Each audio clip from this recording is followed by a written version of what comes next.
नमस्ते सम्पूर्ण साथीहरुमा म अमृत गोतामे तथा यामी कम्प्युटर इन्स्टिट्युट युट्युब च्यानलको तर्फदेखि साथीहरु वेब डिजाइन र डेभलपमेन्टसँग सम्बन्धित रहेर यो एकदम बढी नै प्रयोग हुने HTML मा आधारित रही विभिन्न किसिमका जानकारीमूलक भिडियोहरु बनाउने क्रममा आज पनि म नयाँ भिडियो कोटेसन र सिटेसन सँग सम्बन्धित केही ट्यागहरु लिएर उपस्थित भएको छु। कृपया भिडियोलाई सुरुदेखि अन्तिमसम्म हेर्नु होला। हेरेर मात्रै हुँदैन, त्यसलाई प्र्याक्टिस पनि गर्नु होला।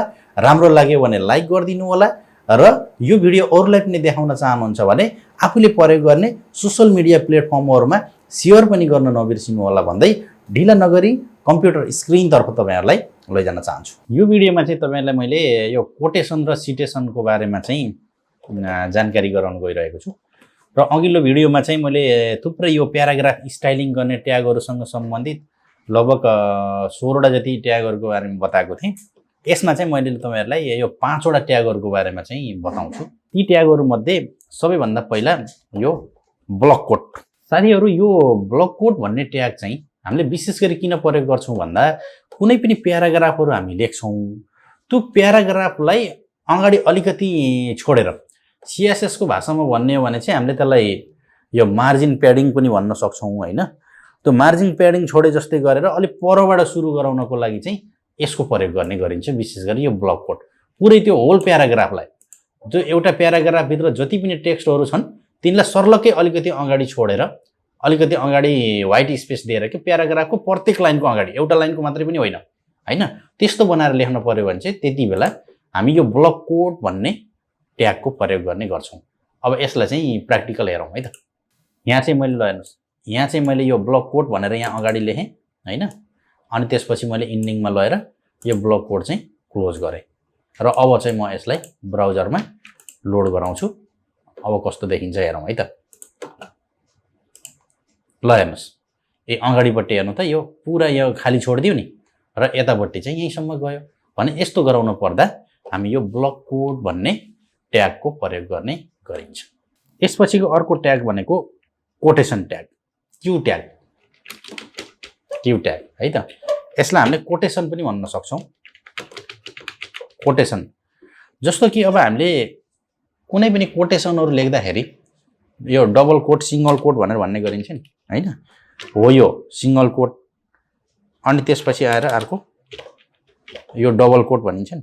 हो कुनै पनि टेक्स्टहरुलाई यो कोटेसन भित्र लेख्ने के हैन। हो त्यस्तो गर्न पर्दाखेरि के गरिन्छ भन्दा यो क्यू ट्यागको प्रयोग गर्ने गरिन्छ। यसलाई पनि प्र्याक्टिकल हेरौं यो कस्तो देखिन्छ है त। म यो कोड एडिटरमा गएँ अनि हो यहाँ गएर मैले चाहिँ यो क्यू ट्याग प्रयोग गर्दिएँ ल है। हो यहाँ गएर क्यू ट्याग बन्द गर्दिएँ अनि त्यसपछि अब यसलाई गएर ब्राउजरमा हेरौं त कस्तो देखिन्छ। अहिले नर्मल छ हैन, मैले यो तलको यो प्याराग्राफमा लगाएको छु। अब यहाँ रिफ्रेश गरौँ त। हो यहाँ नेर हेर्नु त, यहाँ दुईटा यो इन्भर्टेड कमा आयो नि, अनि यो लास्टमा पनि आयो।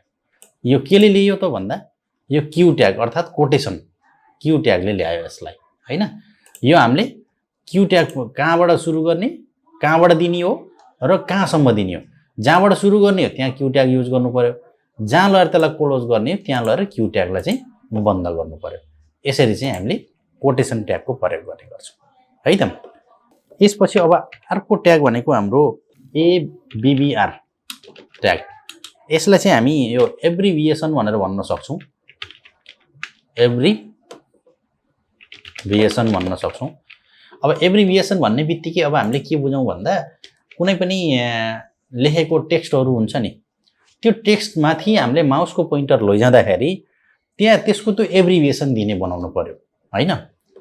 अब यहाँनेर चाहिँ मैले एउटा एक्जाम्पल देखाउँछु कोड एडिटरमा लगेर। ल हेर्नुस्, यो हाम्रो नर्मल लेखेको छ। अनि त्यसपछि यहाँ गएर कुनै एउटा को माथिपट्टि, जस्तो यसमा मैले यो इन्स्टिट्युट भने, कम्प्युटर भने हैन, अनि यहाँ गएर अब हाम्रो यो एमयु भनेर लेखेँ। अब यो यिनीहरुको माथिपट्टि माउसको पोइन्टर लैजाँदाखेरि के गर्ने, त्यसको एब्रिभिएसन दिने बनाउने काम हो के। त्यसैको लागि हैन, खासै त्यस्तो धेरै प्रयोग हुँदैन। कम्प्युटरमा चाहिँ मैले माउसको पोइन्टर लैजाँदा यहाँ के यसको एब्रिभिएसन आउने बनाइदिन्छु है त। ल हो यहाँ नेर हाम्रो यो कम्प्युटर भन्ने छ, यहाँ चाहिँ ABBR ट्याग सुरु गर्नु पर्यो अनि त्यसपछि आएर यहाँ चाहिँ गएर ABBR ट्याग क्लोज गर्नु पर्यो। यसको चाहिँ यहाँ एउटा टाइटल दिनुपर्छ, एट्रिब्युट हैन। यो एट्रिब्युट प्रयोग गरियो अनि त्यसपछि आएर यसमा चाहिँ त्यो यसको टाइटल के हो त्यो दिउँ हैन।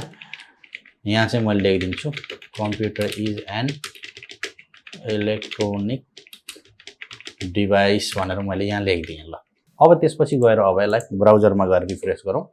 हेर्नु त यहाँ हाम्रो अलिकति यहाँ तल अन्डरलाइन जस्तो यो डटेड अन्डरलाइन पनि आयो र यहाँ माउसको पोइन्टर लैजाँदा हेर्नु त computer is an electronic device भनेर तलपट्टि आयो नि, न कि हाम्रो यिनीमा आएको छैन। हेर्नुहोस् त यसमा आएको छैन, यसमा आएको छैन, तर यसमा आउँछ।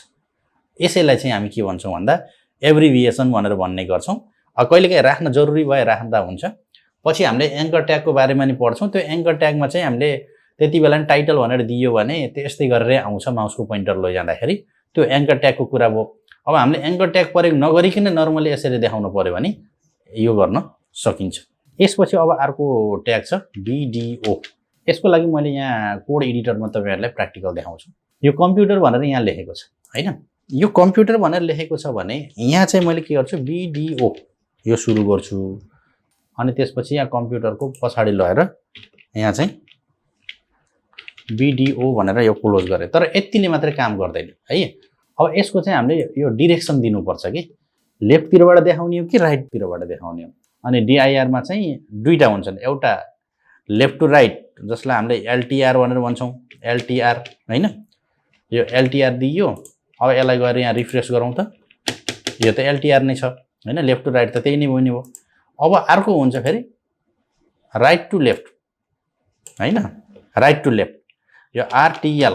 आरटीएल गरेपछि के हुने भयो भन्दा पहिला यो हाम्रो आर आउने भयो, त्यसपछि इटी यस्तो गर्दै गर्दै आउँछ। अब ब्राउजरमा लोड गरौँ त, ल हेर्नुहोस् COMPUTER हैन, यस्तो भयो, बुझिन्छ। अब हामीले यसको डिरेक्सन कतातिरबाट दिने भन्ने कुरा हो हैन। भिडियो भनेको यही हो। त्यस्तो धेरै खासै प्रयोग गर्न पर्ने जस्तो त मैले देख्दिनँ हैन। कहिलेकाहीँ गर्न पर्यो भने गर्ने हो, नत्र यहाँ चाहिँ यसमा अप्सन आएको भएर मैले चाहिँ भनिदिएको। साथीहरू आजको यो HTML सँग सम्बन्धित कोटेसन र सिटेसनमा आधारित रहेर यो ब्लक कोड अनि त्यसपछि कोटेसन ट्याग, एबीबीआर एब्रिभिएसन ट्याग र भिडियो भन्ने ट्यागसँग सम्बन्धित यो जानकारी कस्तो लाग्यो? जस्तो लाग्यो त्यस्तै प्रतिक्रिया दिनु होला। राम्रो लाग्यो भने लाइक गरिदिनु होला। साथै यो भिडियो अरूलाई पनि देखाउन चाहनुहुन्छ भने आफूले प्रयोग गर्ने सोशल मिडिया प्लेटफर्ममा शेयर पनि गर्नु होला। च्यानलमा पहिलो पटक आउनु भएको छ भने यामी कम्प्युटर इन्स्टिट्युट भन्ने युट्युब च्यानललाई सब्स्क्राइब क्लिक गरेर कोहामा रहेको बेल आइकनलाई क्लिक गरी अल भन्ने अप्सनलाई पनि क्लिक गर्नु होला, ताकि मैले राखेपछि नयाँ नयाँ भिडियोहरू तपाईहरुलाई अटोमेटिक नोटिफिकेसन आउनेछ भन्दै आजको यो भिडियोबाट म बिदा हुन चाहन्छु। धन्यवाद, नमस्कार।